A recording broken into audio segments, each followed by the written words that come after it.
เขาจะเห็นอนุสาวรีย์ปาฏิหาริย์พวกที่ซี่เนี่ยมันแค่บ่ค่อยมีคนฟังนะครับมันส่วนมากมันน้อยนะครับเนาะอาจารย์ เปิดรูปมามาไทยชื่อไม่อ่อนเลยตอนซิเขาเม่นนะปฏิหารคือพระอาจารย์แสดงธรรมะว่าทราบถูกเคยตื่นเต้นนะ เห็นคนเห็นลายเขาไปยิงสะท่าเลย พี่น้องเรา เราต้องพิสูจน์ด้วยกับตา คนที่มันก็ใส่ชุดใจแต่ไม่เคยใส่ปีกจริงนะแกไปร้านนะเปิดบริการร่วมกันอยู่ที่กลางร้านนี่แหละแต่ว่าผมไปเจอหน้าผมนะคุณอีซีอินซีผมใส่ว่านอกเครื่องคนมาว่าโอ้แม่นี่คือผู้สาวสมัยก็ลอยกับตอนละป่วยนานปีตัวป่วยปัญหาเพิ่นเบิดมันทำกาลาไปแล้วครับอ้าวคือถูกเก้าไปขาย โยมมัน ผมไม่ฝ้าไปขายหรอก ที่ก็จะบอกไว้พันเตฟังมันบอก ครับ โยม นี่อันเนี่ยเป็นมันผมกับไปว่าถ้าฟังอยู่20,000เป็นไอ้สัญญาท่านประมาณนี้เนาะ โยมมันจะให้มี เพราะว่าเราสิตายแล้วทีนี้เพิ่นต้องรับเลยได้ยินเพิ่นบอกว่าลองหมดเอาเสียเอาแบบไปคุยกันสดๆเลยให้คนฟัง เห็นปัจจัยก็อยู่การเหตุการณ์เห็นปัจจัยไม่ ให้เราปล่อยว่างในสุดแนวแล้วคิดว่าเราน่ะสิปล่อยว่างอยู่ เพราะว่าได้เล่าไปเข้ามาทำให้เป็นอุปสรรคยังมีการ ผู้คนก็ยังให้มีการ เพราะว่าขึ้นก็หาพระอาจารย์ ว่า ว่า มันเป็นน้ำยาเขาสิ ไทยฟังนะครับ เอาเราบ่อย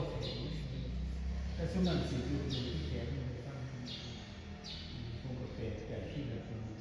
พอมี สาเขาปฏิหาร มาดูธรรมะของพระอาจารย์นี่ก็เลยสบายใจไม่เป็นบ่เสียไปเลยไปเจ้าบ่เป็นที่ให้ เพราะมีเรื่องช่วยทำระยะต่างกัน ครับ มีคนเราฟัง ก็พูดเรื่องนะครับจังหวะเห็นนั่น ซบนึ เห็ ง น ก่อน ไปเห็นลุงมงคลบอกให้ฟังว่าจังซี่ก็มีอยู่บ้านเฮาเนาะ เอาแก๊ส มันยังดีที่มันเจ้านี่นะ ส่วนหนึ่งไปส่งเตาแก๊สเลยบ่ได้ ท่า ทาน ย ผู้หลังค่าบ่เด้ แต่ว่าเขาเปิดให้ฟังผู้หนึ่ง ท่านผู้หลังค่าเนี่ยมีคนศึกษาพุทธนาอยู่2 คน ครับ มีพันตีกับคนขังบ้านอีกคนหนึ่ง2 คนพันผู้หลังค่า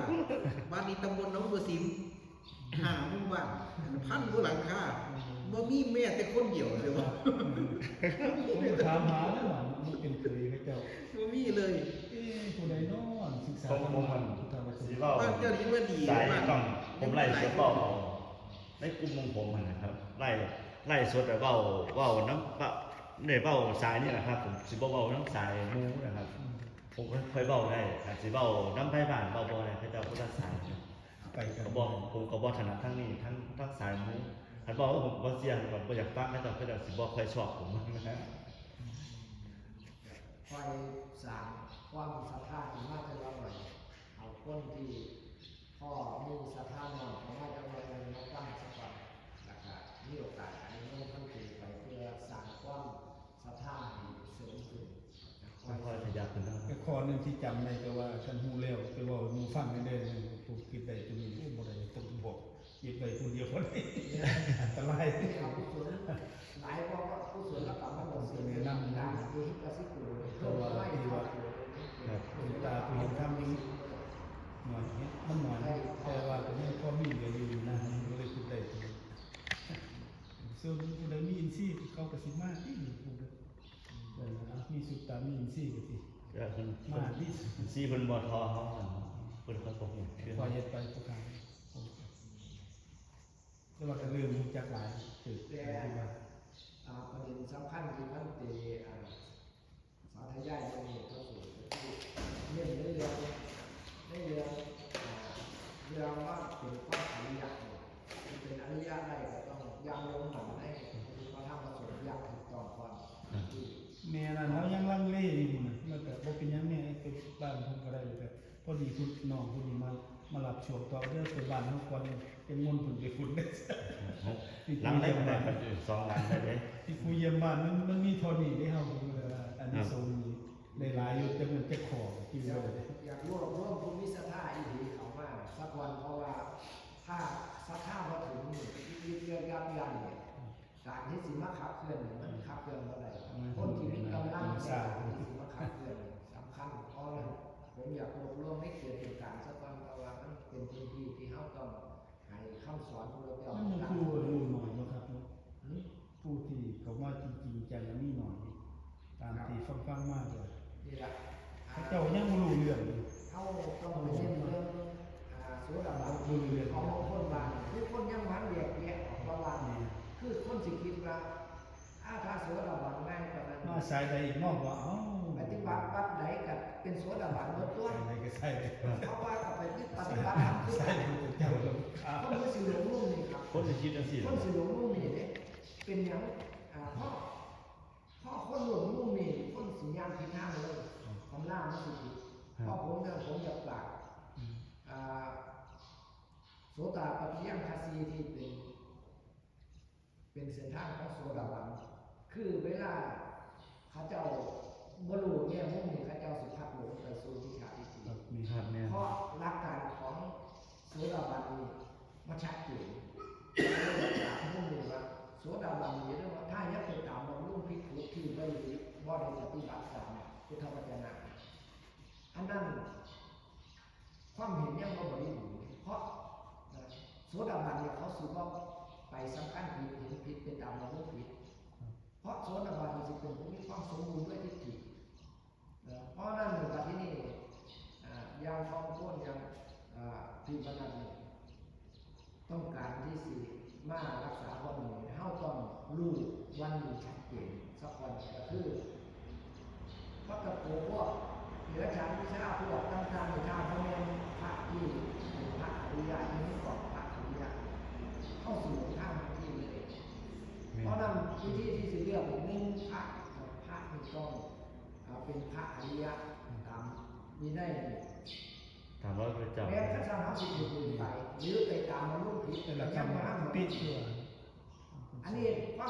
เห็นเขายังว่าบริบูรณ์ปุ๊บนี่เขายังว่าในเขามาดูในโสดาบันเนี่ยเขายังมีมิจฉาทิฏฐิคุณรุ่มจิตอยู่ยินคิดเขาไปนอกทำได้อยู่อันนั้นยังบ่ทันแม่บ่ทันถึงแต่ได้แต่ยังบ่ทันได้ตอนนั้นอาจสิก่อนตายหรือหลังตายจังสี่บริบูรณ์เพราะว่าก่อนตายมีสมถะสมาธิทิฏฐินะบริบูรณ์สมถะสมาธิทิฏฐิถึงพระธรรมประสงค์อย่างหลงใหม่สิบ่ไปฟังผู้ใดเนี่ยแต่ก็สิได้ก่อนตายหรือหลังตายแต่ถ้าสักเจ้าเนี่ยโสดาบันในปัจจุบันเลยต้องเห็นแง่มุมนี้ครับหนึ่งสิบ่ไปตามมันรุ่งที่ถูกบอกทำไม่ได้นะ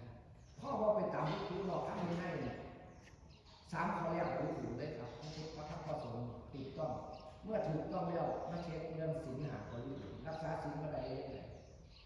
ต้องจากการละความกันหรือเห็นเกิดดับคือว่าเกิดว่าเห็นเกิดดับเห็นเกิดดับเห็นเงียบเห็นขันธ์อะไรล่ะ ขนาดว่า ขันธ์อะไรล่ะมันเกิดดับดีกว่ามันเกิดดับคือพระเจ้าเนี่ยว่าเกิดดับอายตนะหมดให้ดอกให้ในกรรมเกิดจากผัสสะรับกรรมได้ต้องมรรคแปดไม่ได้มรรคแปดสิ้นกรรมรับกรรมสิ้นกรรม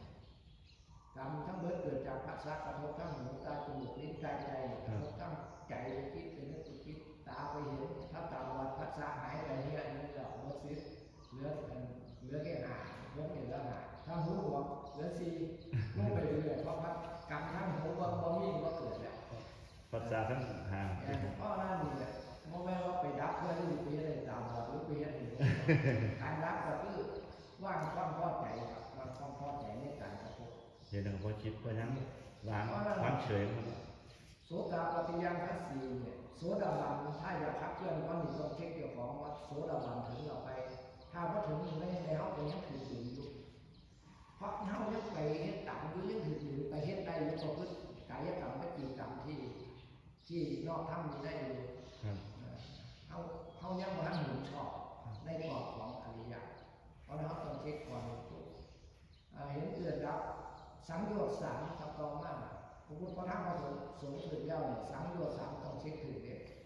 มีสักยะทิฏฐิเห็นหูตาจมูกลิ้นกายเกิดดับ